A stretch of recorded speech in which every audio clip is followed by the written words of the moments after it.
I went to shawarma. Picked my kids up from school, enrolled them in summer camp. Came back, still at it. Going. So while they were in the bar that night, Higgins would actually text Karen. So he first texted her, and it was with 6 M's. So I imagine that's how it sounded. Horned up. And then the second one was, well? Like after the kiss. Like, now you're here with this guy. And I thought we were all, what up? Yeah, I thought you said I was hot. Remember from earlier?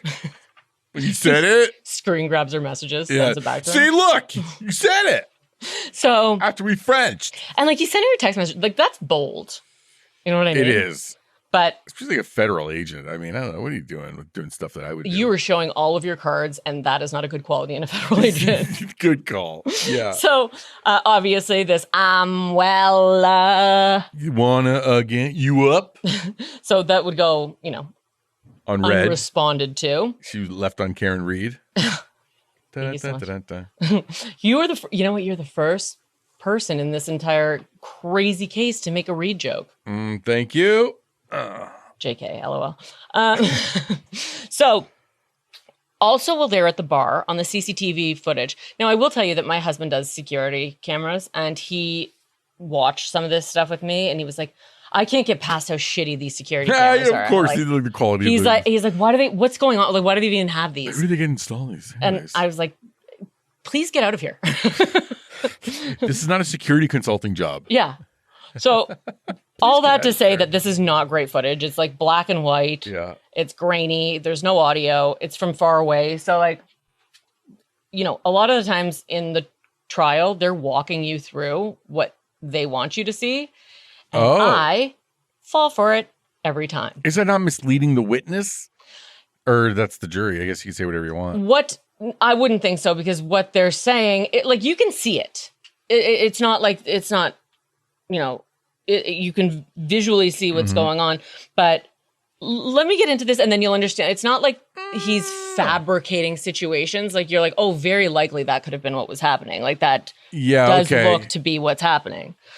So on CCTV footage, for sure, without question, you can see the Bryans squaring up. So Alberts and Higgins, they're like, it's like they're fucking peacocking, really. Right. Like, he's probably like, that's the girl I have a crush on. Like, let's pretend, take a couple jabs at each other. What are you doing here? What are you doing here? They're like, one of them's ducking. Now, Brian Alberts is trained in fighting, and he's been like, his training in boxing matches and stuff like that has been televised. Oh, really? Yeah.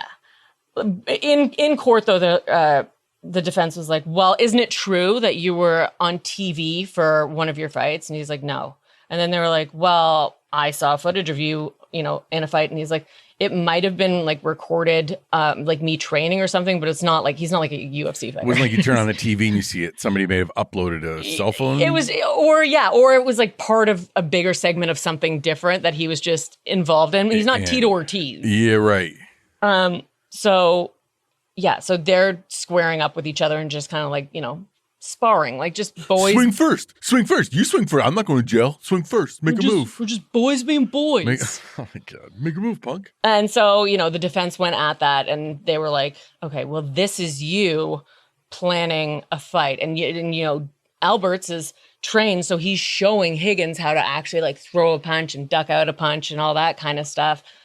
Like they thought they were staging, like getting ready to. They were getting ready. He's like, okay, listen, what you got to do? Oh my God! Don't get down super low, and you got to keep your mitts up. This is how people fight, right? Yes. Yeah. That's exactly. I watch so much fighting. I could see. So that was the defense's angle. To me, it just looks like two idiots probably that drank too much and are just being goofy. And I've literally seen guys do this my entire life. Yeah, over you.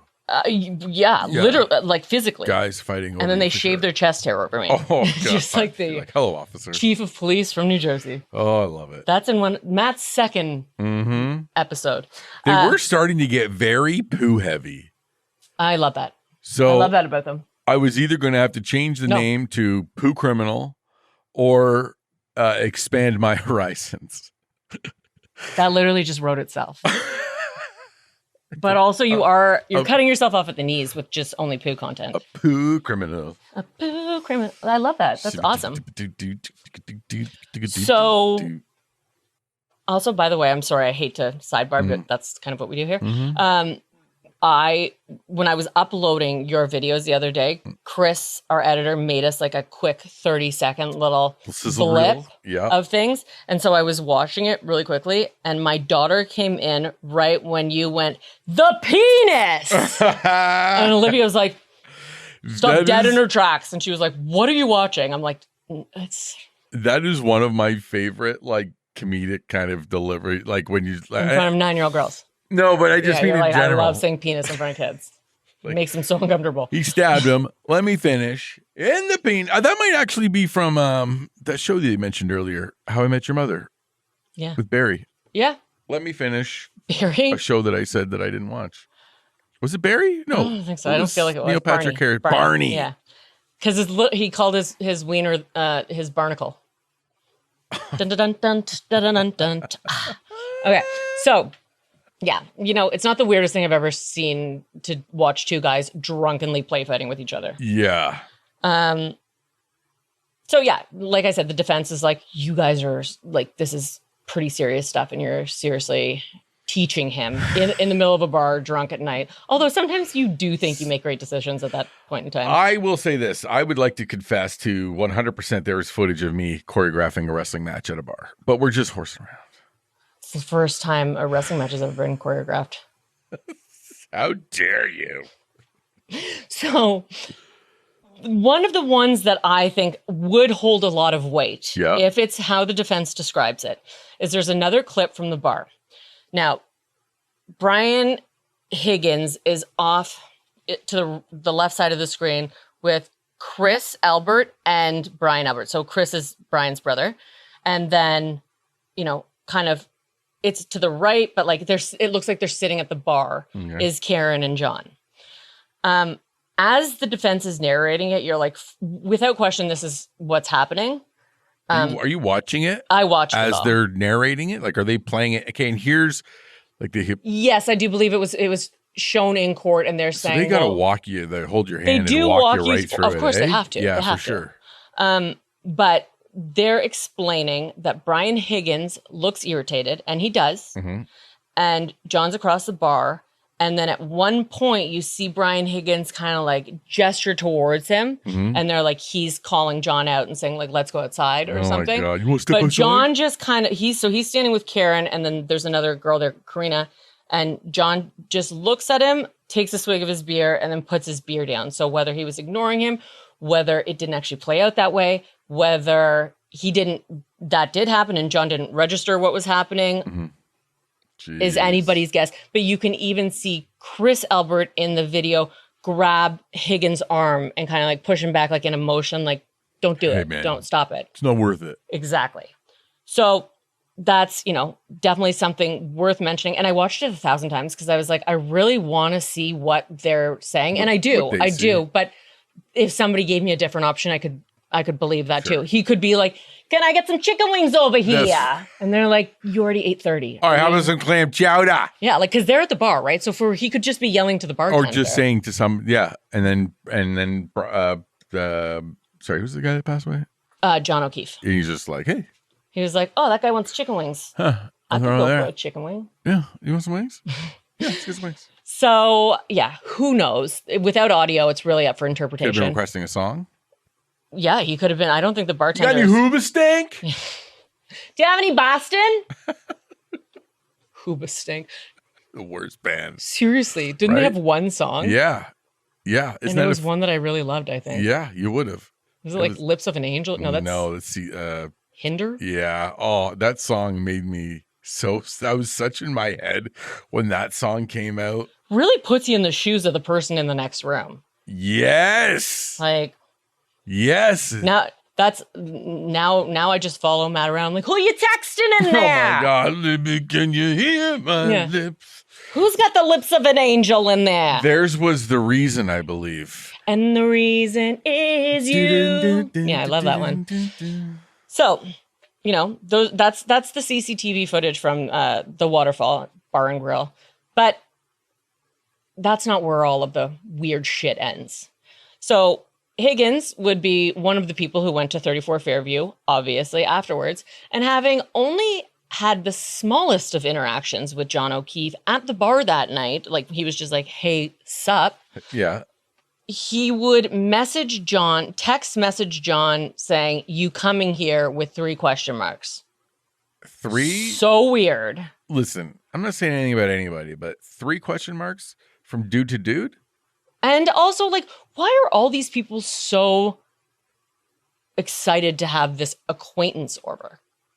Like, Brian Higgins was not even, like, anywhere in John's vicinity throughout all the footage that we saw from the bars. So he was like, I didn't even get his number. honestly, you know what? He seemed like such a cool guy from afar. Maybe Like, if he gets here, we can... Are you coming, or just your wife, or... Why wouldn't he text Karen? He felt no way about messaging when they were at the bar. Oh my God, but could you imagine that text coming through on like the screen on the car or the something? screen on the car? Oh, yeah. God. Because her car was a 2021, so for sure had the screen. Had to pop up. And it's a Lexus. Like, Probably reads it to you. yeah, it's like, the Hey, guy Karen. you kissed Hey, wants that to guy that know you kissed? if you're giving him another kiss. He wants to pour gasoline on the old flame. Yeah. He wants to get all up in it. He wrote, put some sugar on me. So, yeah, 3 exclamation points. Like, calm down. And that paired with how enthusiastic Jen McCabe was. Like, she's like, you coming? You coming? You here? You here? Right. Like, it's so weird to me because I've never been like, oh, God, that guy I barely talked to at the bar. I hope he's coming. I'm going to call him 17 times. Yeah, I make guarantee sure you he's on have his been way. like that a lot. I've literally never been like that ever in my entire life. I hate the phone. I hate it. So yeah, take from that as you will. You know, it's really very opinion based. The fact that Jen and Brian are texting John, maybe. Like when he's dead? Well, Like, is it like, oh shit, okay guys, listen, let's all text him and see like he's coming because he's sitting dead in the driveway right now. And we got to kind of make it look like we all don't hate him. well, remember that when I said yesterday, all of the calls and texts that Jen McCabe was making, I think they went until like 12:45 or 12:50. But the last known one that we are certain that John was involved in was 12:18. And then Karen's phone connected to his Wi-Fi at like 12:36. So like she was gone well before the 12:45 or 12:50 mark where Jen McCabe was still texting and calling him. So by that point, John was either in the snow or he was in the house. Regardless, Jen McCabe, I think, called 6 more times and 4 texts after the one that we know at 12:18 was, responded to. Is this known as a giant blunder of an investigation? Or like, what is the optics of this case publicly? Because to me, it just seems like I didn't even fully clue in. It wasn't even a big deal at the time when you said they didn't inspect the house. Because I'm thinking, well, yeah, I guess he was in the driveway. And if you don't step foot in the house, what's the point of going in there? But if he was obviously in this house at one time, I do have the first thing you would do. I have it in my script a little bit later, but I have to say it now, is that Brian Albert was a police officer with Boston, and he was head of the fugitive squad. Oh, God. Do you know what that means? Yeah, he's Tommy Lee Jones. That means the bad guy's out and about. And if you're Jen McCabe, and this is your brother-in-law's house, and you roll up to some guy who's dead or dying, has 2 black eyes, a cut over his face, are you not thinking, holy fuck, I better get in that house and see if my sister and her family are okay? Because he would be a target. Right. So for her to just be like half an hour later, stroll into the house and be like, John's dead on the lawn, seems suspicious as fuck to me, unless you know that these people are okay. Yeah, like ideally the fugitive, I want to search every dog house, every hen house, every whore house, and a square block radius. But what I'm saying is that, like, if you're seeing this battered man on their front lawn, aren't you thinking to yourself, oh my God, what if somebody came and attacked? Somebody followed him from, like what, or maybe even if you think maybe John and Brian got in a fight, oh my God, is he okay? Like, this is your sister's house. Yes. Are you not being like, holy fuck? Because I know just personally, if I put myself in that mindset, if I see somebody on my sister Haley's front lawn and they're dead or dying. Like, The first thing I'm Tristan, checking on- what'd you do? No, the first thing I'm checking on is the people I love in that house. Yeah, for I'm- sure. I'm not just like, oh, I'll get in there when I get in there. Yeah, finish your smoke and walk in. Yeah. So Yeah. I don't know. That to me seemed very suspicious. Seems like a lot of odd Weird. choices. Weird. Wait until we get into all the butt dials. Oh, So many butt dials. you could dial by balloon knot?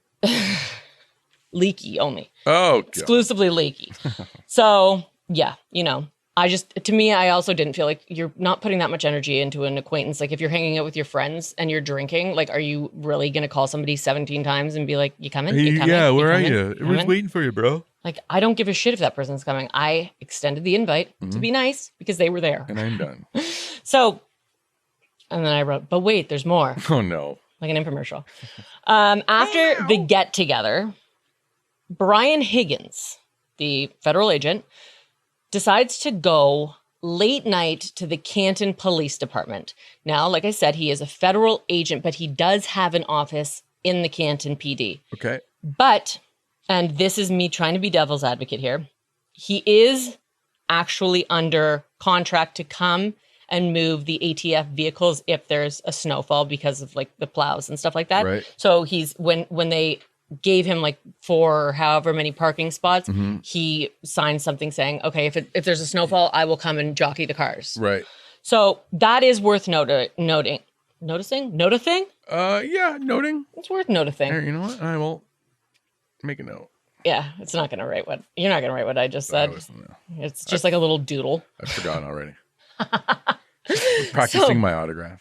So yeah, so he went to the Canton PD at like 1:30 in the morning. And in the first interview that he gives, so this is, days later, he would say that he went in to fulfill some administrative duties. But then on the stand, he says, no, he did only testify in the first trial. So on the stand, he says that it was to jockey the cars. And there's also security camera footage from inside and outside of the police department, obviously. And you can see him walking up and down the halls of the department, and he's kind of skulking. He's wearing like a dark hoodie with his hood up with like a black beanie underneath. Yeah. And so it kind of he's looking a little ominous, right? Yeah. But importantly, because there is outside security footage, you never actually see him move a car. Oh. Well, because if I can just hold off there, because I did note earlier that he moves the cars as he's supposed to when there's snow. He also had been drinking for like 18 hours. So like I don't fault him. jockeying car is not great. Although if I have to say I do some weird shit when I'm drinking. So if I had the, above the law kind of authority where you don't actually have to not drink and drive. Yeah. Who knows? I could just be fucking driving all sorts of cars around. Is it drinking and driving if you move a car in a parking lot? It is. Yeah, I guess Without question. even if it's private property, doesn't matter. I think You're that if driving you a get vehicle. caught sleeping drunk in a driver's seat, you could still get. Yeah, that almost happened to me. But a friend of mine got arrested for drinking and driving the week before, so I put my keys in my gas cap, and I wasn't arrested. So many things about that are weird. Yeah. Your gas cap? You can't have your keys in the ignition. Why wouldn't you put it in your trunk? I guess I wouldn't know how to get into my. I don't know. I was drinking. You're like, so I actually put it in the tank. No, sorry, in like Just the little one cap single area. key, and I had to fill it up. What was that splash? To get that bad boy to rise. Damn it. So a cop came and saw you? Yeah. Oh God, what'd they say? They banged on the thing. They're like, "You okay?" And I was like, yeah, like I'm hammered, but I'm good." Were you in the driver's seat? Yeah. Bad choice. Yeah, You I should know. lie down in the back. Yeah, they're like, "Where are your keys?" I said, "I put them in a thing because I'm drunk." And he was like, why didn't you put them in the trunk? No, he didn't say that. He says, "Okay, well, I appreciate that you've made efforts." He's like, "You're good here till you sleep it off." Are you sure he just wasn't a guy wearing an NYPD shirt? just a dude. Just some guy. He's like, hey, what's up? What you doing? Yeah, I had a friend of mine sleeping it off, and I think he pulled over to the side of the road. I don't think of you as a big drinker. I'm not. I'm not now. You just, when you are drinking, you shit yourself. I go You sit at, like, yeah. Always. Maybe you should start drinking more regularly so you're a little bit more conditioned. Well, it's summertime. You're like, officer, where are the keys to your car, officer? Yeah, officer. Do you know where the coolant is?